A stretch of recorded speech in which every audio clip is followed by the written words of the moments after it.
Mirëmbrëma të nderuar zonja dhe zotrin, do t'jemi së bashku në edicionin qendror informativ këtu në ekranin e kanalit 7, ndër të tjera do të ndiqni.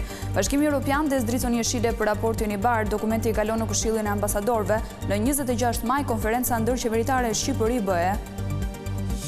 Kancelari Gjerman Merz i kërkon Bashkimit Evropian të mbajë fjalën me Shqipërinë dhe vendet e tjera të Ballkanit. Zgjerimi është domosdoshmëri gjeopolitike. Arrestohet një nga grabitësit e argjendaris në Kamës, autori është një 22 vjeçar, identifikohet edhe shoku i tij, kërkohet arma e krimit dhe motori. Mazhoranca kërkon ndryshimin e ligjit për policinë, amendimet përfshin drejtuesit e të gjitha niveleve, parashikohet heqja e konkurseve për emërimet.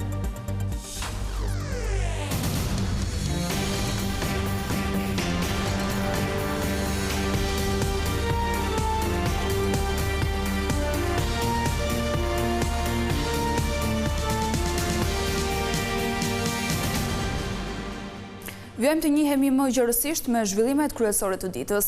Vendet e Bashkimit Evropian vendosën të kalojnë në Këshillin e Ambasadorëve raportin e vlerësimit të standardeve të përkohshme, e njohur si raporti i bar. Pas miratimit në mbledhjen e ditës së premte, pritet që në 26 maj të mbahet konferenca ndërqeveritare Shqipëri-BE. Ky hap shënon dhe nisjen zyrtare të mbylljes së kapitujve të anëtarësimit. Shqipëria mbylli sot një prej fazave më të rëndësishme në rrugën për të bërë anëtare e Bashkimit Evropian. Përfaqësuesit e vendeve të BE-s miratuan në Bruksel raportin e piketave të ndërmjetme i bar. Të premten, ky vendim do të merret nga Këshilli i Ambasadorëve pas ditën e 26 majit. Në Bruksel do të zhvillohet konferenca ndërqeveritare BE-Shqipëri. Pas këtij momenti, Shqipëria nis punën për mbylljen e kapitujve, të cilat janë kusht për anëtarësimin në Bashkimin Evropian. Dokumenti që miratuan sot përfaqësuesit e vendeve anëtare të Bashkimit Evropian në Bruksel, pozicioni i përbashkët i ndërmjetëm, përfshin kriteret që Shqipëria duhet plotësoj për të mbyllur negociatat për grup kapitullin më të rëndësishëm të procesit, që njihet me emrin themelorët. Kriteret kryesore kanë të bëjnë me sistemin e drejtësisë dhe luftën kundër korrupsionit. E vendet anëtare të BE-s paralajmërojnë qeverinë dhe parlamentin të mos ndërhyjnë në punën e sistemit të drejtësisë. BE shpreh keqardhjen dhe i kërkon Shqipërisë të adresojë në mënyrë efektive përpjekjet në rritje dhe shqetësuese të zyrtarëve publik apo politikanëve, përfshirë edhe ata në nivele të larta për të ushtruar ndikim të padrejtë mbi institucionet e drejtësisë, përfshirë strukturën e posaçme kundër korrupsionit dhe krimit organizuar SPAK, si dhe sulmet personale ndaj gjyqtarëve e prokurorëve. BE nënvizon fuqimisht nevojën që pushteti ekzekutiv dhe ai legjislativ në Shqipëri të respektojnë plotësisht pavarësinë e gjyqësorit dhe të zbatojnë plotësisht si çështje prioritare vendimet detyruese të gjykatës kushtetuese. Brukseli paralajmëron se sa herë që SPAK-u të kërkojë imunitetin e një deputeti apo ministri, duhet të respektohen standardet e vendosura nga Komisioni i Venecias. BE shpreh keqardhjen për disa vendime të mëparshme të Kuvendit të Shqipërisë, si dhe për komentet e zyrtarëve publik në lidhje me hetimet ndaj ish zyrtarëve dhe anëtarëve të parlamentit. BE thekson në rëndësinë që Shqipëria të intensifikojë përpjekjet për të luftuar korrupsionin në nivelet e larta dhe të respektojë parimin e barazisë përpara ligjit, si dhe që gjyqësori, përfshirë SPAK-u, të vazhdojnë të kryejnë punën në mënyrë të pavarur, me panshmëri, përgjegjshmëri, profesionalizëm dhe respekt për të drejtat e mbrojtjes pa ndërhyrje. Një tjetër kusht i rëndësishëm në rrugën e anëtarësimit në BE ka të bëjë me zgjedhjet. BE thekson se Shqipëria duhet të sigurojë një fushë loje të barabartë për të gjithë kandidatët, duke marrë masa për të parandaluar keqpërdorimin e burimeve shtetërore, si dhe duke reduktuar ndikimin e rrjeteve të patronazhistëve. Miratimi i raportit piketave të ndërmjetme është i rëndësishëm pasi vetëm tani Shqipëria mund të nisë punën për mbylljen e kapitujve për anëtarësimin në BE. Zgjerimi i Bashkimit Evropian, sipas kancelarit Gjerman Merz, është një domosdoshmëri gjeopolitike. Në një letër drejtuar krerëve të institucioneve të Unionit, ai kërkon që të mbahet premtimi ndaj Shqipërisë dhe vendeve të tjera të Ballkanit. Madje Merz propozon formulën e integrimit gradual për të përshpejtuar procesin. Kancelari i Gjermanisë, Friedrich Merz, ka skicuar një model të ri për zgjerimin e Bashkimit Evropian, duke propozuar integrimin gradual të të gjitha vendeve që synojnë të jenë pjesë e BE-s. Kancelari Merz i ka dërguar një letër presidentit të Këshillit Evropian, Antonio Costa, presidentes së Komisionit dhe kryetarit të shtetit të Qipros, vendi i cili mban presidencën e radhës BE-s, ku shpjegon vizionin e tij për procesin e zgjerimit. Zgjerimi i Bashkimit Evropian është një domosdoshmëri gjeopolitike. Megjithatë, procesi i zgjerimit zgjat shumë. Kuptohet, kjo krijon frustrim midis vendeve kandidate dhe gjithashtu midis vendeve anëtare. Hyrja e letrës i dedikohet Ukrainës dhe situatës së saj specifike për shkak se ndodhet luftë me Rusinë, por kancelari gjerman dalet edhe tek vendet e Ballkanit Perëndimor. Sipas tij, Bashkimi Evropian duhet mbaj premtimin për antarësimin e tyre, ndaj propozon integrimin gradual për të përshpejtuar procesin e integrimit. Integrimi i gradual mund vendoset duke ndërtuar blloqe që mund të shërbejnë si baza për zbatimin e plotë të politikave në fushat përkatëse dhe më pas të shoqërohet me mbështetje të shtuar në procesin e zbatimit të AQUIS. Përveç kësaj, ne mund ta përmirësojmë integrimin institucional të lartë përmendur në bazë të progresit thelbësor. Kancelari gjerman Merz ka shpjeguar edhe idenë e tij për integrimin gradual. Ne mund parashikojmë edhe për këto vende hapa thelbësor në rrugën e tyre drejt antarësimit, me qasje të privilegjuar në tregun e brendshëm dhe lidhje më të ngushta me institucionet evropiane në procesin e përditshëm të vendimarrjes. Për shembull, duke u dhënë statusin e vëzhguesit vendeve të Ballkanit Perëndimor me të gjitha institucionet e rëndësishme të BE-s dhe duke mbajtur seanca të përbashkëta të Komisionit Evropian apo të Parlamentit Evropian me përfaqësues të vendeve të Ballkanit Perëndimor për çështje që lidhen drejt për drejt me rajonin. Kancelari nëpërmjet kësaj letre propozon ngritjen e një task force për të sqaruar të gjitha detajet në lidhje me procesin e zgjerimit të Bashkimit Evropian. Pas disa ditësh negociata, mazhoranca dhe opozita kanë gjetur konsensusin për rregulloren duke i hapur rrugën miratimit të ndryshimeve. Palët kanë bërë lëshime rreth propozimeve të njëra tjetrës për çështje që lidhen me negociatat dhe raportimin e institucioneve të pavarura. Socialistët dhe demokratët kanë gjetur gjuhën e kompromisit për rregullat e punës së përbashkët në komisione e seancë plenare. Të dy palët kanë miratuar me konsensus 34 ndryshime në rregulloren e kuvendit që prekin disa elementë të rëndësishëm, duke filluar nga procesi i negociatave me BE-n tek raportimi i institucioneve të pavarura. Negociatat zgjatën 4 ditë, të dy palët, Partia Socialiste dhe Partia Demokratike bën disa lëshime nga propozimet fillestare. Në lidhje me propozimin e socialistëve që institucionet e pavarura të mos raportojnë më në seancë plenare, por vetëm në komisione, është gjetur si formulë kompromisi që para parlamentit raportojnë vetëm ato institucione që kanë detyrim shprehimisht në kushtetut. Sipas këtij kompromisi, drejtuesi i SPAK-ut nuk do të raportojnë më në seancë plenare, por vetëm në Komisionin e Ligjeve dhe Komisionin e Mbikëqyrjes Institucionale. Njësoj si SPAK janë një sër institucione që do të raportojnë vetëm në komisione. Ndërsa në seancë plenare do të raportojnë Këshilli i Lartë Gjyqësor dhe ai Prokurorisë, Prokurori i Përgjithshëm, Inspektori i Lartë i Drejtësisë, Kontrolli i Lartë i Shtetit dhe Avokati i Popullit. Në lidhje me procesin e negociatave për antarësimin në BE, demokratët kanë pranuar propozimin e socialistëve që ligjet e nevojshme për integrimin të kalojnë me procedurë të përshpejtuar vetëm kur ka një afat konkret nga Brukseli. Socialistët nga ana tjetër janë tërhequr nga propozimi i tyre që fjala e deputetëve të shkurtohet në 5 minuta, duke lënë kohën e fjalimeve 10 minuta siç është sot. Socialistët gjithashtu kanë pranuar propozimin e demokratëve që sekretariati i etikës të ketë barazi antarësh mes mazhorancës dhe opozitës. Por duke qenë se kjo është struktura që merr vendimin për përjashtimin e deputetëve, vota e sekretarit, i cili përket Partisë Socialiste, përcakton rezultatin që vendimarrja të mos bllokohet. Socialistët ndërkaq kanë refuzuar propozimin e demokratëve që të ndahet komisioni i jashtëm nga komisioni i integrimit dhe përfundimisht parlamenti do të ruajë ndarjen aktuale me 11 komisione të përhershme. Në lidhje me kompetencat e Komisionit për Mbikëqyrjen Institucionale, ku debati ishte më i fortë mes vetë socialistëve, është vendosur që institucionet e pavarura raportimet vjetore t'i bëjnë tek Komisioni Përgjegjës dhe tek Komisioni drejtuar nga Fatmir Xhafaj do të raportojnë për zbatimin e rezolutës. Ndryshimet në rregulloren e kuvendit janë të detyrueshme pasi gjykata kushtetuese rrëzoi ndërhyrjen që socialistët bën në shtatorin e vitit kaluar dhe ngritjen e 11 komisioneve të përhershme.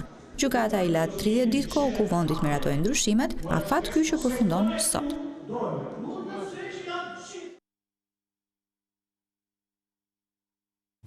Ambasadori i OSBE-s në Tiranë, Michel Tarran, apelon që reforma zgjedhore të mos vënohet. Ai u bën thirrje palëve në komisionin e posaçëm që rekomandimet e ODIHR të jenë baza kryesore e punës.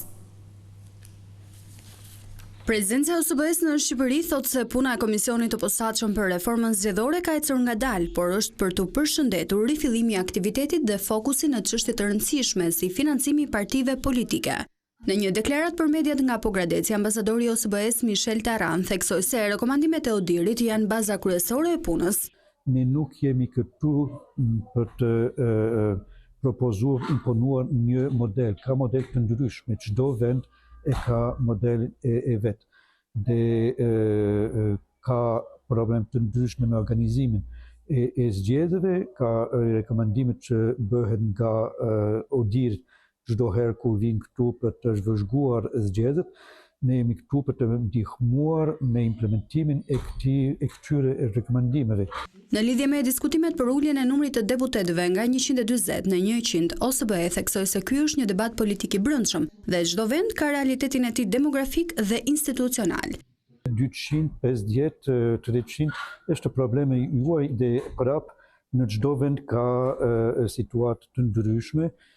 Duke shikuar sa banorët janë në Shqipëri, mund u kuptoj që dikush konsideron që duhet të jetë më pak deputet, ka argumente tjetër që janë në favor të numrit më të madh. Çdo vend duhet të vendosë vetë, nuk është puna jonë për të komentuar këtë aspekt teknik. Për sa i përket reformës territoriale, ambasadori u shpreh se nuk ka ende një vendim për hartën e re administrative dhe se kjo mbetet një çështje në kompetencë të institucioneve shqiptare.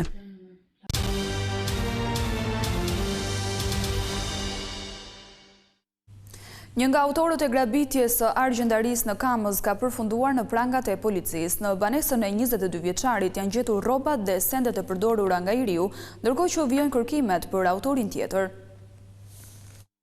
Policia e Tiranës ka arrestuar një nga autorët e dyshuar të grabitjes me armë zjarri të argjendarisë në Kamës. Në pranga ka përfunduar Eles Hysa nga Këruja. Sipas burimeve, 22 vjeçari i arrestuar së bashku me një person tjetër dyshohet se kanë bashkëpunuar për të kryer grabitjen me armë zjarri në Kamës, pasi prej disa ditësh kanë vëzhguar lëvizjet në këtë biznes. Pasi morën bizhuteri dhe sende me vlera miliona lek, dy agresorët u larguan drejt Zallherrit dhe nëpërmjet fshatrave të tjerë kanë arritur deri në Krujë. Gjatë arretisjes mesohet se u kanë rënë në tokë disa bizhuteri. Brenda banesës së autorit të dyshuar që u kap nga policia, blut gjetën rroba dhe sende të tjera të djegura në banesë, të cilat dyshohen se i ka përdorur gjatë grabitjes. Ndërkohë janë gjetur dhe kuti bojrash, të cilat dyshohen se janë përdorur për të lyer motorin për të shmangur kështu zbulimin nga policia. Përpara hetuesve, i riu i arrestuar ka mohuar për fshirje në grabitje. 22 vjeçari rezulton me precedent për kultivim kanabisi. Ndërkohë blut nuk kanë gjetur ende as motorin dhe armën e zjarrit që u përdor për të kryer grabitjen. Gjithashtu mesohet se grupi hetimor po punon për arrestimin e autorit tjetër, i cili është identifikuar nga kamerat e sigurisë. Një sasi lënde shpërthyese është vendosur në hyrjen e një banese në fshatin Ril të Lezhës duke shkaktuar dëme të shumta materiale. Objekti i sulmit ka qenë shtëpia e Tom Çungut, ndërsa shpërthimi është regjistruar rreth orës 2:30 pas mesnate. Megjithse zhurma është dëgjuar nga banorët e zonës, askush nuk ka dyshuar se bëhet fjalë për eksploziv. Policia është njoftuar vetëm 4 orë më vonë nga kompania private që kishte në ruajtje objektin. Në momentin e shpërthimit në banesë nuk ndodhej asnjë person, pasi familja Çungu jeton prej më shumë se 2 dekadash në Itali, ndërsa shtëpia ishte ndërtuar së fundmi. Zona ku ndodhet objekti nuk monitorohet nga kamera sigurie, çka e vështirëson hetimin. Dyshohet se autorët janë afruar përmes rrugëve dytësore, pasi nga verifikimet e deritanishme në kamerat e aksit kryesor hyrës nuk janë konstatuar lëvizje të dyshimta. Deri tani nga hetimet paraprake nuk rezulton që familja Çungu të ketë patur konflikte.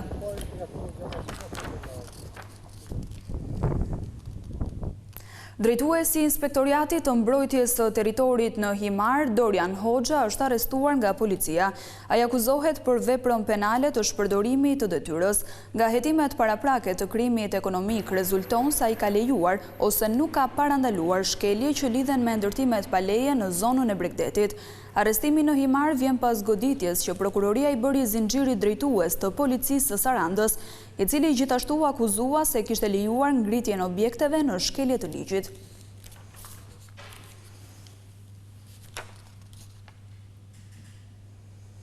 Deputeti i Partisë Socialiste, Bujar Rexha, ka propozuar ndryshime të forta në ligjin për policin. Amendimet prekin drejtuesit e të gjitha niveleve, zhvillimin e karrierës, e po ashtu heqin edhe konkurset e emërimit për pjesën më të madhe të tyre.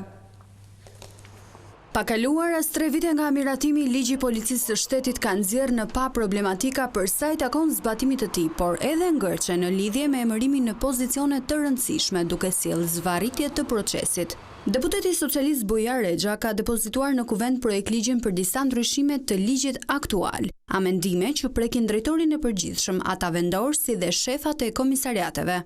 Drejtori i përgjithshëm propozohet të mos largohet nga radhët e policisë siç ndodh aktualisht. Ai do të mbajë gradën drejtuesi i parë duke i dhënë mundësinë që të vazhdojë karrierën brenda uniformave blu, por pa të drejtë rikandidimi.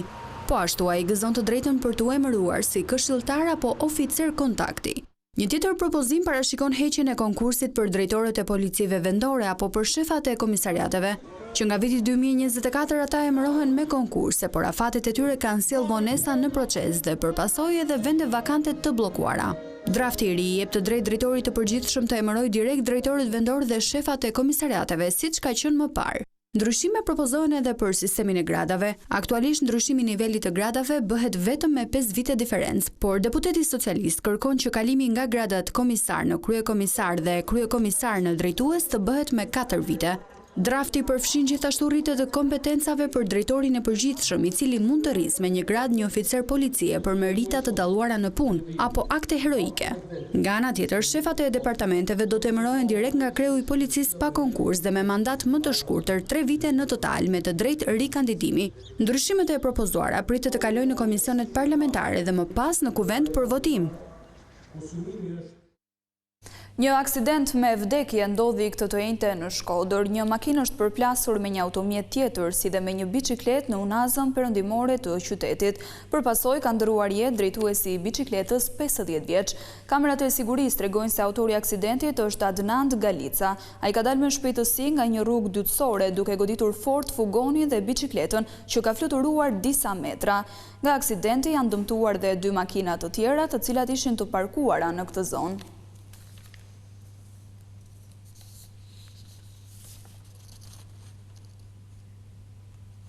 Për herë të parë, Ilir Beqaj është përballur me prokurorët në sallën e gjyqit jashtë kafazit të xhamit. Gjatë seancës, ministri i Shëndetësisë mohoi sërish akuzat për koncesionin e sterilizimit.